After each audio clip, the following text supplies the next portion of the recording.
Hello students, today we will discuss about the myology of the abdomen, anti-abdominal wall. Before starting the myology, we will discuss about the topographical division of the abdomen, which are used to describe the location of the abdominal organs and especially the pain associated with the abdominal problems. So there are two main schemes which are used most oftenly in the clinical practice. First is the four quadrant pattern and the second one is the 9 regions of the abdomen. So what is the four quadrant pattern? In four quadrant pattern, a horizontal transumbilical plane which passes through the umbilicus and the intervertebral disc between the vertebrae L3 and L4, which intersects the vertical medial plane. This division, these two lines, one vertical line and another is the horizontal line which passes through the umbilicus. These two lines divides the anterior-abdominal wall or the abdomen into four quadrants. First one is this one, the right upper quadrant. You can see this here, right upper quadrant. Another is the left upper quadrant, left lower quadrant, and the right lower quadrant.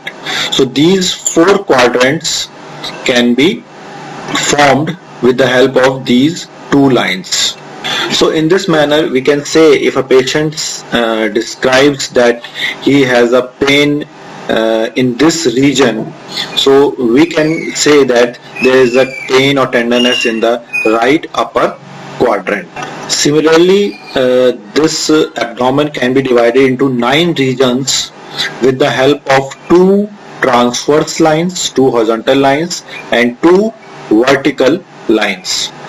The first horizontal line, transverse line, passes through the immediately inferior to the rib, costal cartilage of the rib 10th.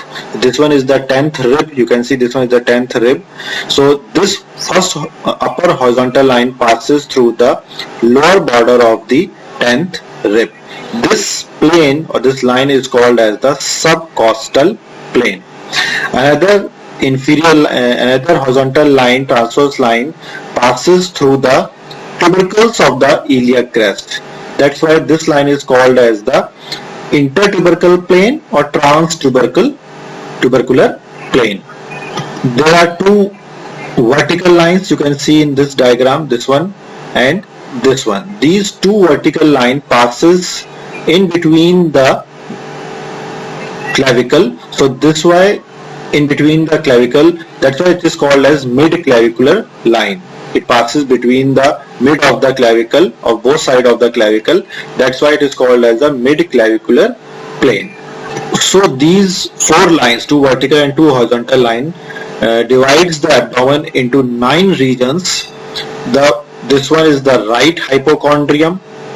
This one is the epigastric region, left hypochondrium, right flank region, or we call this as a right lumbar region, umbilical region, left flank region or left lumbar region, right groin region or right inguinal region, or we call it as a right iliac fossa also.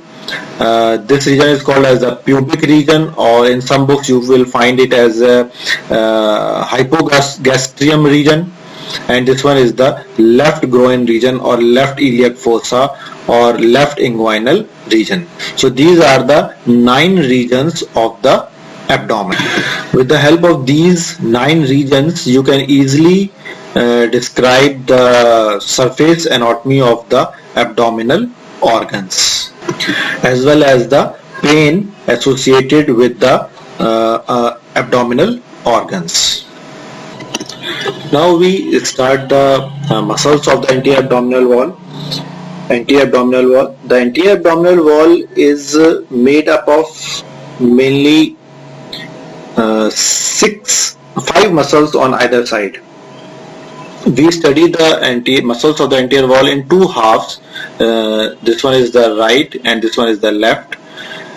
Each half is made up of four large muscles, actually four large muscles: external oblique muscle, internal oblique muscle, and the transverse abdominis. And on either side of the midline there is a rectus abdominis. Here you will find the rectus abdominis. So there are four large muscles on either side of the midline: external oblique, internal oblique, and the transverse abdominis and rectus abdominis. And there are two small muscles on either side. One is the cremasteric muscle and another is the pyramidalis muscle. These four large muscles are placed on the anterolateral part of the abdominal wall, and each of the muscle ends in an extensive aponeurosis. You can see this aponeurosis that reaches the midline, and at the midline the aponeurosis of the right and left side decussate to form a median band. You can see this median band, which is called as the linea alba, and the rectus abdominis muscle runs vertically on either side of this linea alba, and this rectus abdominis muscle is enclosed in a sheath which is formed by the aponeurosis of the three muscles. So these three muscles, external oblique muscle, internal oblique muscle, and transverse abdominis muscle, all the three muscles ultimately ends in an aponeurosis. This one is the aponeurosis of the external oblique, this one is the aponeurosis of the internal oblique, and this one is the aponeurosis of transverse abdominis. Similarly here, this one is the aponeurosis of external oblique, this one is the aponeurosis of internal oblique, and this one is the aponeurosis of transverse abdominis. So these three aponeuroses, which is aponeurosis actually the flattened tendon of the muscles, so these aponeuroses of both sides decussate at the midline to form the linea alba, and the rectus abdominis muscle, which lies on either side of the linea alba, is covered by the aponeurosis formed by the three muscles. So rectus abdominis is visible after removing this aponeurosis, which is called as the rectus sheath. So rectus sheath is formed by the aponeurosis of the three muscles. Now we study the origin and insertions of all the muscles of the anterior abdominal wall. First, the most superficial muscle of the anterior abdominal wall, which is called as the external oblique muscle. This external oblique muscle arises by 8 fleshy slits from the middle of the shaft of the lower 8 ribs, and the fibers, you can see in this diagram, the fibers of the external oblique muscle are running downwards, forwards, and medially. So this muscle arises from the lower 8 ribs and runs downwards, forwards, and medially. So now what is the insertion of the external oblique muscle? The most of the fibers of the external oblique muscles end in a broad aponeurosis. You can see the aponeurosis of the external oblique muscle. So most of the fibers end in the aponeurosis, and this aponeurosis inserted from above downwards into the xiphoid process. This one is the xiphoid process, linea alba. This is the linea alba. Now pubic symphysis. This one is the pubic symphysis, pubic crest, and the pectineal line of the pubis. The lower fibers of the muscle inserts directly into the anterior 2/3 of the outer lip of the iliac crest. So you can find the insertion from xiphoid process, starting from the xiphoid process, linea alba, pubic symphysis, pubic crest, pectineal line, and the anterior 2/3 of the outer lip of the iliac crest. Now comes the second muscle, which lies deep to the external oblique muscle, which is called as the internal oblique muscle. This internal oblique muscle, you can see in this diagram, this one is the internal oblique muscle and the aponeurosis of the internal oblique muscle, which lies deep to the external oblique muscle. This internal oblique muscle arises from the lateral 2/3 of the inguinal ligament, anterior 2/3 of the intermediate area of the iliac crest, and the thoracolumbar fascia. Now the fibers of the internal oblique muscles runs upward. You can see in this diagram the fibers are running upward, forward, and medially, and crossing the fibers of the external oblique muscle at right angles. So the fibers of these two muscles, external oblique muscle and internal oblique muscle, lies at 90 degree to each other, because the directions of the internal oblique muscles fibers is upwards, forward, and medially, whereas the directions of the external oblique muscle fibers is downwards, forwards, and medially. This internal oblique muscle fibers insert directly into the lower 3 or 4 ribs along with their costal cartilages, the upper fibers.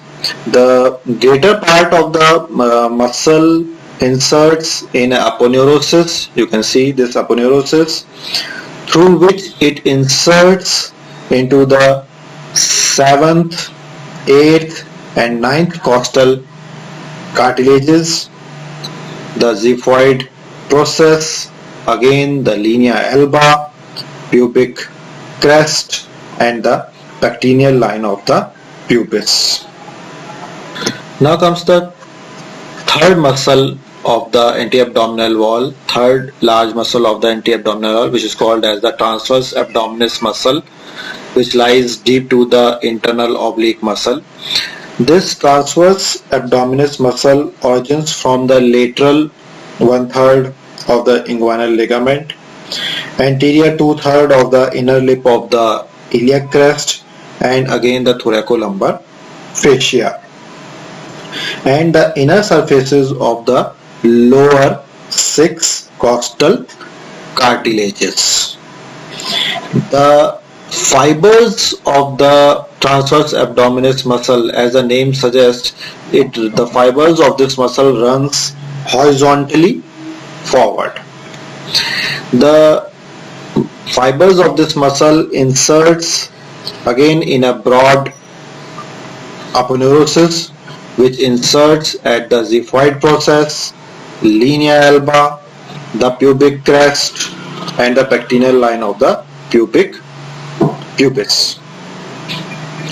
The lowest fibers of this muscle fuse with the lowest fibers of the internal oblique muscle to form the conjoint tendon. So this conjoint tendon is formed by the lower fibers of the transverse abdominis muscle and the internal oblique muscle. Now comes the fourth muscle, which lies on either side of the linea alba, is the rectus abdominis. This one is the rectus abdominis of the right side, and here you can find the rectus abdominis of the left side. The rectus abdominis is removed from this side, and you can see the posterior wall of the rectus sheath. This rectus abdominis muscle is covered by the rectus sheath. Here the anterior wall of the rectus sheath is removed. That's why you are able to see the rectus abdominis muscle. Here the rectus abdominis muscle is removed, and you are able to see the posterior wall of the rectus sheath. So rectus abdominis muscle is covered by the anterior and posterior wall of the rectus sheath. So what is the origin of this muscle? This rectus abdominis muscle arises by two tendinous heads. The first one is the lateral head, which arises from the lateral part of the pubic crest, and the medial head, which arises from the anterior pubic ligament. And you can see in this diagram both the heads or the muscle fibers is running upwards.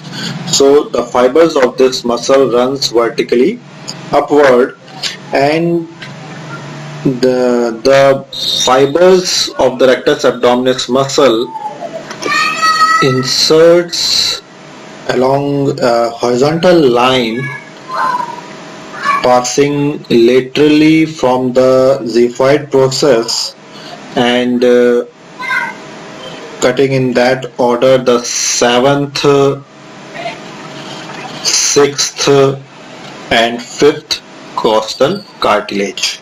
So here there is insertion of the rectus abdominis muscle, and here you can find the origin of the rectus abdominis. So origin lies inferiorly and insertion lies superiorly. So these are the four large muscles on either side of the linea alba, and two small muscles which are called as the pyramidalis muscle and the cremasteric muscles. In this diagram you can see the pyramidalis muscle. This one is the pyramidalis muscle.